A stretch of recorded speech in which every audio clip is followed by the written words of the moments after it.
পটুয়াখালীর দুমকিতে সাবেক তিনবারের প্রধানমন্ত্রী ও বিএনপি চেয়ারপারসন বেগম খালেদা জিয়ার রুহের মাগফেরাত কামনায় কেন্দ্রীয় কর্মসূচির অংশ হিসেবে উপজেলা ছাত্রদলের উদ্যোগে দোয়া ও মোনাজাত অনুষ্ঠিত হয়েছে।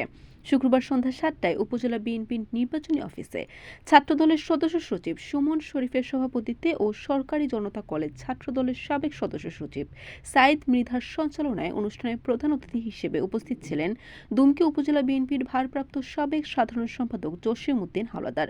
বিশেষ অতিথি হিসেবে উপস্থিত ছিলেন দুমকি উপজেলা যুবদলের সিনিয়র যুগ্ম আহ্বায়ক জাকির হোসেন, যুগ্ম আহ্বায়ক মাইনুল ইসলাম সোহেল, উপজেলা ছাত্রদলের সাবেক সভাপতি মনিরুল ইসলাম, সরকারি জনতা কলেজ ছাত্রদলের সাবেক আহ্বায়ক আরিফ হোসেন আরাফাত, উপজেলা ছাত্রদলের যুগ্ম আহ্বায়ক গোলাম কিবরিয়া, মোহাম্মদ হান্নান, ওবায়দুল ইসলাম, সরকারি জনতা কলেজ ছাত্রদলের সভাপতি আরিফ হোসেন, সাধারণ সম্পাদক আল আমিন, সহসভাপতি মোহাম্মদ আবু ইসা প্রমুখ।